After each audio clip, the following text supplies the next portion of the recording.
My friends, exactly a year ago, in the mid-August heat, I had major cancer surgery. It took 3 months recovery before I felt anything like my normal self.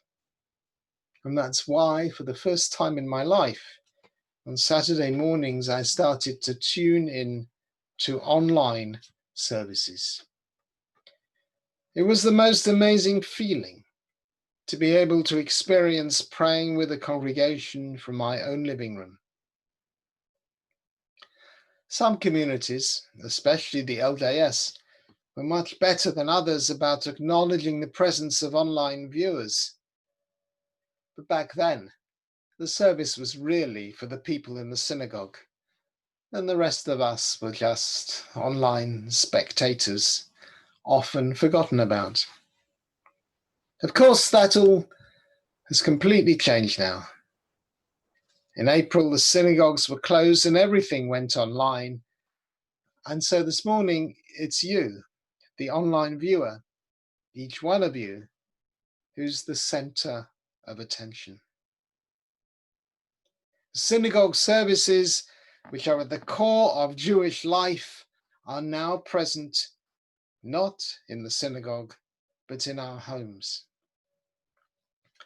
And in one way, it's been an easy transition because for Judaism, the home is the very heart of our spirituality. Rabbi Larry Hoffman has written a book about it called The Journey Home, discovering the deep spiritual wisdom of the Jewish tradition. You might think of life, he writes, as a home that we build through time. We're born into a single room. Our first door opens and we crawl through it, expanding our universe. For the rest of our lives, that is what happens. More doors open, but some doors close. Each new gate opens on some new room that we inhabit for a while and then move on again. All we can hope for is that the total home we construct will have integrity. All of us have Jewish objects and symbols in our homes. Maybe the conventional ones of a Hanukkah and a mezuzah, or perhaps more unusual ones, a special picture, a music book, perhaps. Bringing the synagogue service into our homes fits, because much of our Jewish lives is already there, already here. But being at home, as much as most of us have been over the past few months, is by no means easy. We may have been bored, frustrated, and almost certainly we've been irritable at times. An important rabbinic concept is that of Shalom Bayit, peace in the home. Generally, it's been discussed as peace between wife and husband, but I think it means avoiding tensions among all the household.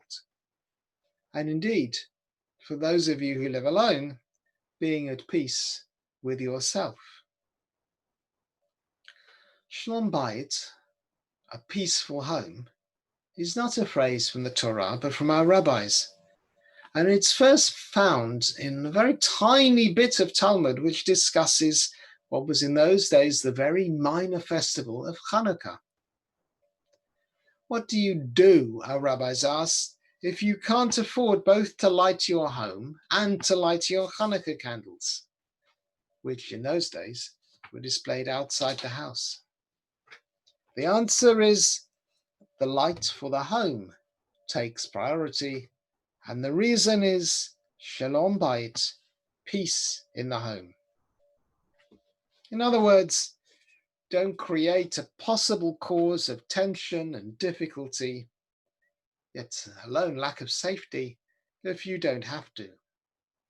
Compromise, even if that means giving up something really important.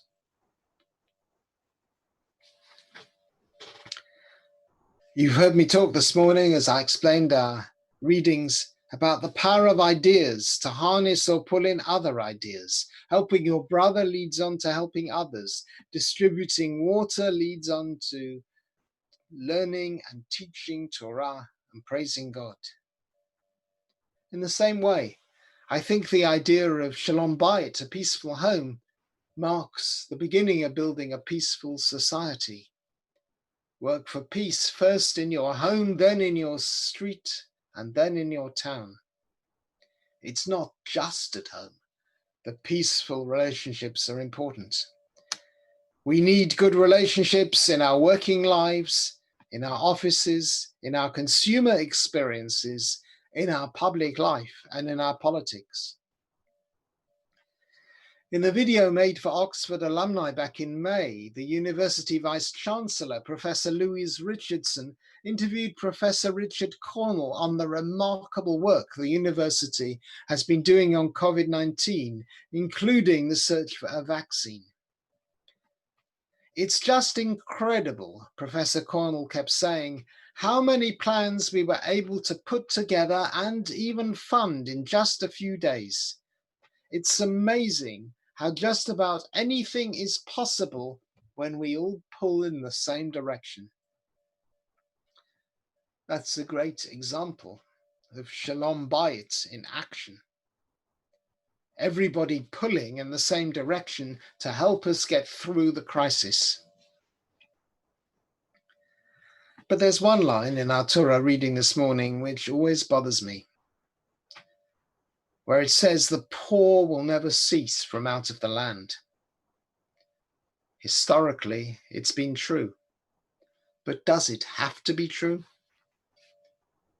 In our time, we're able to help each other through benefits and government schemes, including the special ones for the current emergency, which apparently have helped 9 million people in Britain to ensure they have sufficient for their needs. There's much more to be done, but the lessons of Torah are as true and important as ever they were.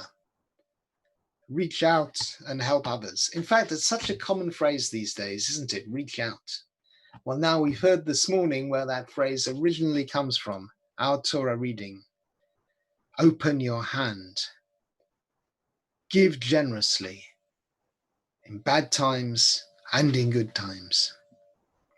On our Zoom screens at Kiddush, we open our homes to each other. We can see the wrinkles on each other's faces, the items on the wall behind. As we enter this week the month of Elul, the month of preparation for the new year, may we learn to open our hearts and our homes more often to those in need, to bring into our communities the dispossessed, the wretched, the miserable, the wandering, and the homeless, until we feel able to give the lie to those words of Torah that the poor will never cease from out of the land. Rosh Chodesh, the first day of the month of Elul, is this coming Friday. And so I'm going to end with the traditional words, may it be the will of the Holy One ever to be praised, that the new month bring for us and for the whole house of Israel life and peace, happiness and joy, deliverance and consolation. And let us say, Amen.